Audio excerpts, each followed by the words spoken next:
Hey guys, I'm Andrei, a certified translator and a real estate concierge, and this is one of my weekly headlines digests.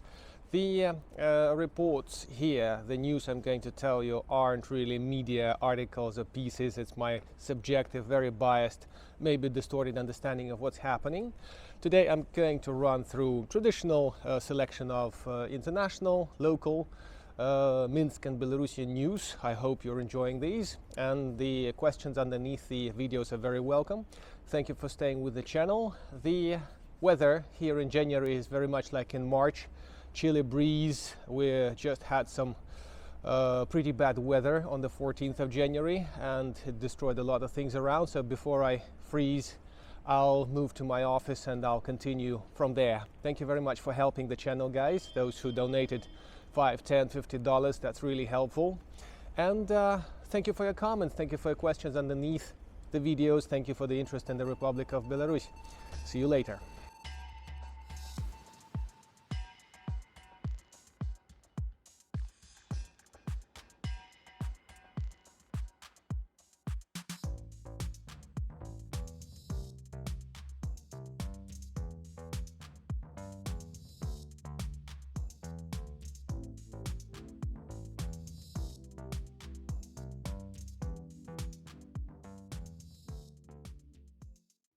Among international news, we may briefly touch upon Kazakhstan, which seems to be done with its issues, and it's something different from an all-nation riot. It didn't work out. We may be affected in terms of international trade, but we're having more pressing issues on our hands. Lithuania has lifted emergency status from the borderline now that there aren't many attempts to trespass the border. The Lithuanian border authorities believe there are some 1,500 migrants are still sticking in Belarus, but for now they don't see any necessity to keep this red alert, high alert, whatever they call it, by the borderline. They are back to normal mode. Lithuanians have also cancelled the transit contract for the Belarusian potash exports. Potash is one of the biggest mineral exports, natural exports from Belarus. Potash is coming from the mines in southern Belarus mostly, and we seem to have some over 20% of the world's market for that, or had in the past. Potash will now probably go through the St. Petersburg port, and that will make logistics a bit more complicated and a bit more costly. Annual inflation last year exceeded 10%. I guess they're still summarizing the financial results of the previous year. But this year, the government has launched a curious campaign. They kindly asked, it's not really a regulation, they kindly asked the chains to lower prices for certain items, for certain categories of people that are socially vulnerable people, as they call them here. These are pensioners. Average pension in Belarus is some $250 US a month. They are people with a lot of kids. I don't know the appropriate English term for that, but that's families with 3 kids or more. If you know how it's called in English properly, please put it down in the comments. It will be interesting to know. The amount of discounted shopping is about €100 per month in equivalent, approximately. And some of the items that are supposed to go a bit cheaper for these vulnerable guys is carrots, potatoes, cabbage, and some other stuff. A very curious economic development. Google has been fined here for $0.5 million for breaking anti-monopoly regulations on a claim from Yandex, which went to court, which went as high as Supreme Court here. They were accused of dominating the Android smartphones and somehow of demanding people to install their specific applications to specific parts of the smartphone. I didn't get that part myself. And they've lost the case, so Google LLC is about to get fined here in Belarus. Some of you who follow our events and traditions closely may note that 19th of January is the Russian Orthodox holiday of Epiphany. It's normally, it's a tradition on this day to take 3 dives in the cold water in a nice hole in the river or lake to wash your sins away and become, let's say, a better person in a non-religious way of speaking. And The church has addressed the flocks to avoid these things this year, to stay at home because of the Omicron spread and so on and so forth. As far as I recall, last year they weren't so touchy about pandemic. Throughout January 14th, we had pretty sharp wind blows across Belarus, and over 400 places, towns and villages were affected by this. Electric poles, fir trees, by the way, were toppled. A lot of roof pieces went off their normal place, and this damage has to be removed now. Tomorrow, on Monday, we'll be getting some snow, so it will feel like winter again. But for now, the climate is more like early March, really. It's birds are singing, and it's kind of warm. It's just +1 degree cold centigrade, and that's about it. That's the kind of winter we're getting. Maybe February will help to catch up, but so far it's not the best weather. I'm reading with some surprise that in America the top carriers and delivery companies, Amazon and other guys, are affected by folks who are not really shoplifters.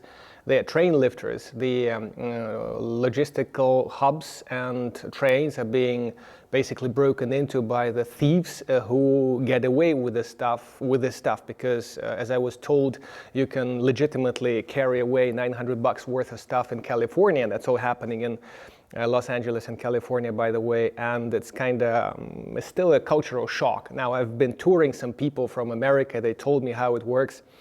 And here, if you just take away some $20 worth of stuff from the shop, you're going to have serious issues with law. And only pensioners and some teenagers who do that for the sake of sports are doing it, and they're getting caught, and they're having issues with law, starting with fines and ending up with prison.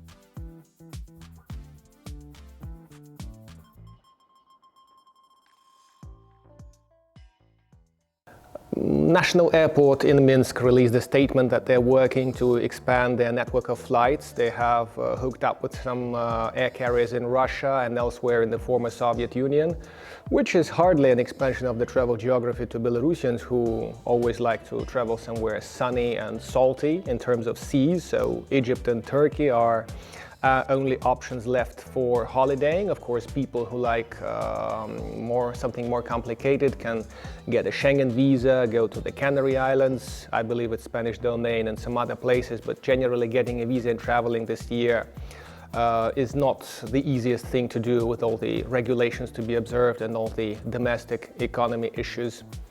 On top of other things, the airport guys mentioned casually that if the sanctions are lifted, Lufthansa and other guys will be flying again here and we'll have some business, but the when and if factor here seems to be the most important one to keep in mind. It doesn't seem like anything of that will be lifted any soon.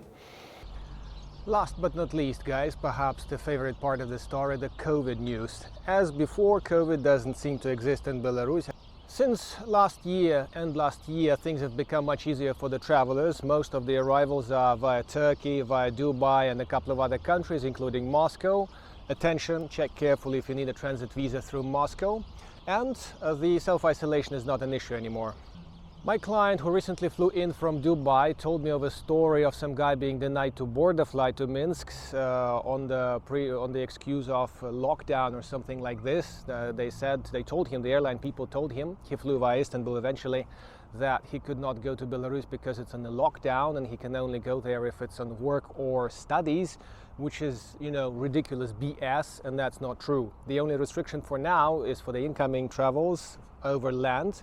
It's only restricted to certain groups of travelers, including business travelers, who obviously have to have a business visa and an invitation from a legal entity here, from a company here. If you have more questions about that, please shoot a question in the comments or directly. My contacts are under the video. I'll be happy to answer your questions in this respect. As I was revising figures for today, a couple of days ago we had over 1,000 cases and 17 deaths, which was exactly the mid-December figures. So whether or not you wish to believe these statistics, COVID doesn't exist. COVID doesn't exist in the streets. There's no QR, there's no Other stuff, vaccination is totally voluntary. The Chinese embassy has declared it's going to send 1.5 million doses of Virus-Cell to Belarus. I understand that it's a more preferred vaccine compared to Sputnik 5 or Sputnik V, sorry, I always mix it up. And, well, someone's going to get a jab. As before, this process is totally voluntary, and if the children at school are approached with the vaccination, they have to bring receipts of agreement to the parents, which the parents then sign, and the vaccine gets administered to the kids. The public spaces, public buildings and everywhere are absolutely mask-free. Personnel in the banks and in the restaurants are wearing masks. Banks are more strict about this than the restaurants and cafes. So in the cafes you sometimes can see people wearing it on the chin, and basically through a 12-hour shift that's how I would wear it. So guys, this was the week's headline digest, and you may believe facts and figures and your own intuition equally. For now I'm saying goodbye, and if you are planning a trip to Belarus, you know where to find me. I thank you all very much for staying with the channel and supporting the channel, those who donate a few dollars every now and then. Thank you very much. Should you be in Minsk and looking for real estate or tours, I'm at your service. We'll be happy to help. And we're still running Russian classes over here. This is my very well located school for the Russian language for the foreigners. You're welcome for a test class. You're welcome for on a monthly basis. Thank you for watching. Stay safe, shop wisely, and see you in Minsk. Cheers.